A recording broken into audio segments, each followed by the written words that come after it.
ನನ್ನೆಲ್ಲ ಪ್ರೀತಿಯ ವೀಕ್ಷಕರಿಗೆ ನನ್ನ ಪ್ರೀತಿಯ ನಮಸ್ಕಾರಗಳು. ನಮ್ಮ ಚಾನಲ್ನ ಇದೇ ಮೊದಲು ನೋಡ್ತಿದ್ದೀರಾ ಅಂದರೆ ದಯವಿಟ್ಟು ಸಬ್ಸ್ಕ್ರೈಬ್ ಮಾಡ್ಕೊಳ್ಳಿ ಫ್ರೆಂಡ್ಸ್. ಮುಂಚೆಯಿಂದ ನೋಡ್ತಿದ್ದೀರಾ ಆದರೂ ಸಬ್ಸ್ಕ್ರೈಬ್ ಆಗಿಲ್ಲ ಅಂದರೆ ದಯವಿಟ್ಟು ಸಬ್ಸ್ಕ್ರೈಬ್ ಮಾಡ್ಕೊಳ್ಳಿ ಫ್ರೆಂಡ್ಸ್, ಸಪೋರ್ಟ್ ಮಾಡಿ. ದೊಡ್ಡ ಯೋಚನೆಯನ್ನು ಸಾಧಿಸಲು ಎಂದಿಗೂ ಹೆಚ್ಚು ಎತ್ತರಕ್ಕೆ ಜಿಗಿಯಬೇಡಿ. ನಿಧಾನವಾಗಿ ಪ್ರಾರಂಭಿಸಿ. ನಿಮ್ಮ ನೆಲವನ್ನು ಹಿಡಿದಿಟ್ಟುಕೊಳ್ಳಿ ಮತ್ತು ಮುಂದೆ ಸಾಗುತ್ತೀರಿ. ಚಿಂತನೆಯು ನೀರು ಇದ್ದಂತೆ. ಅದಕ್ಕೆ ಕೊಳಕು ಸೇರಿಸಿದರೆ ಅದು ಒಳಚರಂಡಿಯಾಗುತ್ತದೆ. ನೀವು ಅದಕ್ಕೆ ಪರಿಮಳವನ್ನು ಸೇರಿಸಿದರೆ ಅವನು ಗಂಗಾಜಲ ಆಗುವನು.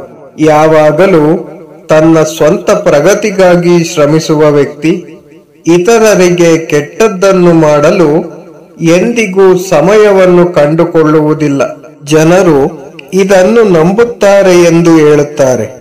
ನಿಮ್ಮನ್ನು ನಂಬಿರಿ ಎಂದು ನಾನು ಹೇಳುತ್ತೇನೆ. ಎಲ್ಲ ಶಕ್ತಿಗಳು ನಿಮ್ಮೊಳಗೆ ಇವೆ. ಇಂದು ನೀವು ನಡೆಸುತ್ತಿರುವ ಹೋರಾಟವು ನಾಳೆಗೆ ನಿಮಗೆ ಬೇಕಾದ ಶಕ್ತಿಯನ್ನು ಅಭಿವೃದ್ಧಿಪಡಿಸುತ್ತದೆ. ಎದ್ದೇಳು, ಎಚ್ಚರಗೊಳ್ಳಿ ಮತ್ತು ಗುರಿಯನ್ನು ತಲುಪುವವರೆಗೂ ನಿಲ್ಲುವುದಿಲ್ಲ. ಹೃದಯವು ಉತ್ತಮವಾದ ಗೊಬ್ಬರವಾಗಿದೆ. ನಾವು ನೆಟ್ಟ ಯಾವುದನ್ನಾದರೂ ಪ್ರೀತಿ, ದ್ವೇಷ, ಭಯ, ಭರವಸೆ, ಸೇಡು, ಅಸೂಯೆ ಖಂಡಿತವಾಗಿ ಬೆಳೆಯುತ್ತದೆ ಮತ್ತು ಫಲ ನೀಡುತ್ತದೆ. ಯಾವುದನ್ನು ಕೊಯ್ಲು ಮಾಡಬೇಕೆಂದು ನಾವು ನಿರ್ಧರಿಸಬೇಕು.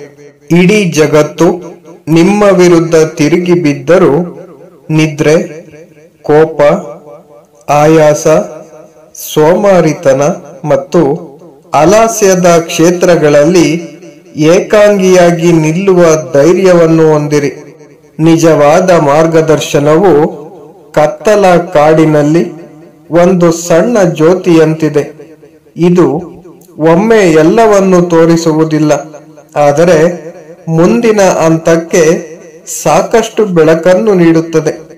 ನನ್ನ ಅನೇಕ ನ್ಯೂನತೆಗಳ ಹೊರತಾಗಿಯೂ ನಾನು ನನ್ನನ್ನು ಪ್ರೀತಿಸಬಹುದಾದರೆ ಅವರ ಕೆಲವು ನ್ಯೂನತೆಗಳಿಂದ ನಾನು ಇತರರನ್ನು ಹೇಗೆ ದ್ವೇಷಿಸಬಹುದು?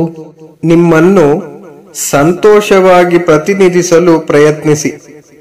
ಆರಂಭದಲ್ಲಿ ಅದು ನಿಮ್ಮ ನೋಟವಾಗುತ್ತದೆ, ಕ್ರಮೇಣ ಅದು ನಿಮ್ಮ ಅಭ್ಯಾಸವಾಗುತ್ತದೆ ಮತ್ತು ಅಂತಿಮವಾಗಿ ಅದು ನಿಮ್ಮ ವ್ಯಕ್ತಿತ್ವವಾಗುತ್ತದೆ.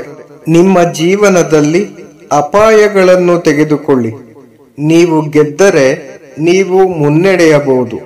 ನೀವು ಸೋತರೆ ನೀವು ಮಾರ್ಗದರ್ಶನ ಮಾಡಬಹುದು. ಒಂದು ಉಪಾಯವನ್ನು ತಯಾರಿಸಿ. ಆ ಒಂದು ಕಲ್ಪನೆಯನ್ನು ನಿಮ್ಮ ಜೀವನವನ್ನಾಗಿ ಮಾಡಿಕೊಳ್ಳಿ. ಅದರ ಬಗ್ಗೆ ಯೋಚಿಸಿ. ITR ಕನಸು ಆ ಕಲ್ಪನೆಯ ಮೇಲೆ ಜೀವಿಸಿ. ಮೆದುಳಿಗೆ ಅವಕಾಶ ಮಾಡಿಕೊಡಿ. ಸ್ನಾಯುಗಳು, ನರಗಳು, ನಿಮ್ಮ ದೇಹದ ಪ್ರತಿಯೊಂದು ಭಾಗ ಆ ಕಲ್ಪನೆಯಿಂದ ಪೂರ್ಣವಾಗಿ ಇರಿ ಮತ್ತು ಕೇವಲ ಪ್ರತಿಯೊಂದು ಕಲ್ಪನೆಯನ್ನು ಬಿಟ್ಟುಬಿಡಿ. ಇದು ಯಶಸ್ಸಿಗೆ ದಾರಿ. ಧ್ಯಾನವು ಮೂರ್ಖರನ್ನು ಸಂತರನ್ನಾಗಿ ಮಾಡಬಹುದು, ಆದರೆ ದುರದೃಷ್ಟವಶಾತ್ ಮೂರ್ಖರು ಧ್ಯಾನ ಮಾಡುವುದಿಲ್ಲ. ನೀವು ನಿಮ್ಮನ್ನು ನಂಬದ ಹೊರತು ನೀವು ದೇವರನ್ನು ನಂಬಲು ಸಾಧ್ಯವಿಲ್ಲ. ನಿಜವಾಗಿಯೂ ನನ್ನ ಮಕ್ಕಳು ನೀವು. ಯಾವುದಕ್ಕೂ ಹೆದರುವುದಿಲ್ಲ, ಯಾವುದಕ್ಕೂ ನಿಲ್ಲುವುದಿಲ್ಲ. ನೀವು ಸಿಂಹಗಳಂತಿರುವಿರಿ. ನನ್ನ ಪ್ರಾರ್ಥನೆಗಳು ಮತ್ತು ಆಶೀರ್ವಾದಗಳು ನೀವು ಇಡುವ ಪ್ರತಿ ಹೆಜ್ಜೆಯನ್ನು ಅನುಸರಿಸುತ್ತವೆ.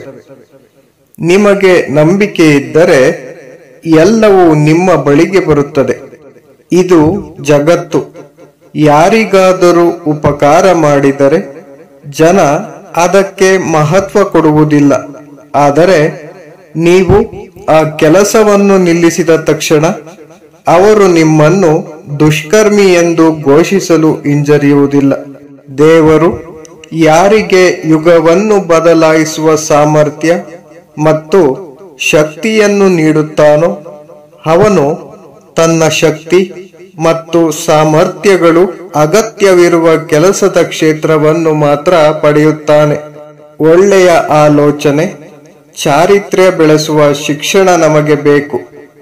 ಮನಸ್ಸಿನ ಶಕ್ತಿ ಹೆಚ್ಚಾಗಬೇಕು, ಬುದ್ಧಿವಂತಿಕೆ ಬೆಳೆಯಬೇಕು ಮತ್ತು ಮನುಷ್ಯನು ತನ್ನ ಕಾಲಿನ ಮೇಲೆ ನಿಲ್ಲಲು ಸಾಧ್ಯವಾಗುತ್ತದೆ.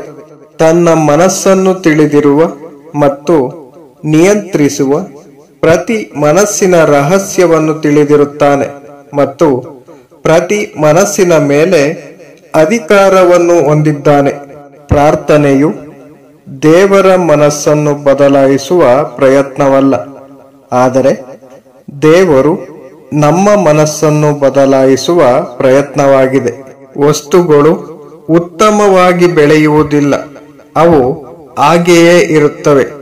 ನಮ್ಮಲ್ಲಿ ನಾವು ಮಾಡಿಕೊಳ್ಳುವ ಬದಲಾವಣೆಗಳಿಂದ ನಾವು ಉತ್ತಮವಾಗಿ ಬೆಳೆಯುತ್ತೇವೆ. ಸ್ವಾಮಿ ವಿವೇಕಾನಂದರನ್ನು ಕೇಳಲಾಯಿತು, ಜೀವನದ ಅರ್ಥವೇನು? ಅವರು ಉತ್ತರಿಸಿದರು, ಜೀವನಕ್ಕೆ ಅರ್ಥವಿಲ್ಲ. ಅರ್ಥವನ್ನು ಸೃಷ್ಟಿಸಲು ಇದು ಒಂದು ಅವಕಾಶ. ಆದ್ದರಿಂದ ನಮ್ಮ ಜೀವನವನ್ನು ಸಾರ್ಥಕಗೊಳಿಸೋಣ. ಯಾರನ್ನು ಟೀಕಿಸಬೇಡಿ. ನೀವು ಸಹಾಯ ಹಸ್ತ ಚಾಚಬಹುದಾದರೆ ಹಾಗೆ ಮಾಡಿ. ನಿಮಗೆ ಸಾಧ್ಯವಾಗದಿದ್ದರೆ ನಿಮ್ಮ ಕೈಗಳನ್ನು ಮಡಿಚಿ ನಿಮ್ಮ ಸಹೋದರರನ್ನು ಆಶೀರ್ವದಿಸಿ ಮತ್ತು ಅವರ ದಾರಿಯಲ್ಲಿ ಹೋಗಲು ಬಿಡಿ. ಏನಾದರೂ ಇದ್ದಲ್ಲಿ ತಪ್ಪಿನಿಂದಾಗಿ ನಾಳೆ ದಿನ ದುಃಖದಲ್ಲಿ ಕಳೆದರೂ ಆದ್ದರಿಂದ ಅವನನ್ನು ಸ್ಮರಿಸಿ. ಇಂದಿನ ದಿನ ವ್ಯರ್ಥವಾಯಿತು, ಅದನ್ನು ವ್ಯರ್ಥ ಮಾಡಬೇಡಿ. Thank you for watching friends. Please subscribe my channel.